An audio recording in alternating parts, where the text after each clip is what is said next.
Welcome to Time News Studios.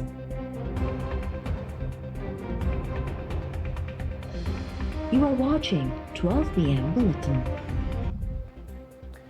IMF जा शर्त मञण सां किथे न किथे सिक्योरिटी मुतासिर थिए थी। मजबूरी में ही IMF वटि वञणो पवंदो आहे ऐं हर थोरी देर में IMF वटि वञणो पवे थो। IMF जा शर्त मञण सबबि माण्हुनि ते बार विझणो पवंदो आहे।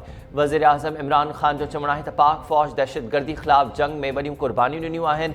असां वटि डिसिप्लिन्ड ऐं तरबियत याफ़्ता फ़ौज आहे। मुल्क खे महफ़ूज़ बणाइण में पाक फ़ौज खे भेटा पेश करियां थो।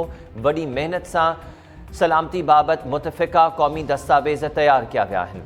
पॉलिसी में क़ौमी सलामती खे बहितर नमूने वाज़े कयो वियो आहे। पॉलिसी ज़रिए क़ौम जो क़िबलो दुरुस्त कयो आहे।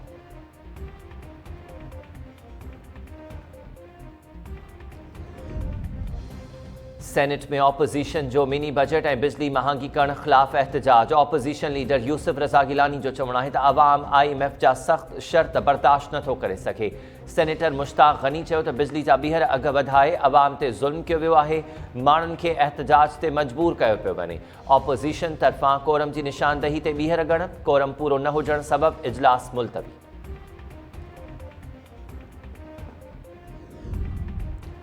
कोरोना केसिस वधण जी सूरत में लॉकडाउन सूदो को बि फ़ैसिलो NCOC जी हिदायत ते कंदासीं। कराची में कोरोना जा केसिस वधी रहिया आहिनि, हालतूं कंट्रोल में आहिनि ऐं इस्पतालुनि ते बि दबाव न आहे। वॾे वज़ीर मुराद अली शाह जो चवणु आहे त इस्पतालुनि में वेंटिलेटर्स ते मरीज़नि जो अंगु तमामु थोरो आहे। तालीमी इदारनि जी पाबंदी जे हवाले सां असांजूं नज़रूं NCOC ते आहिनि।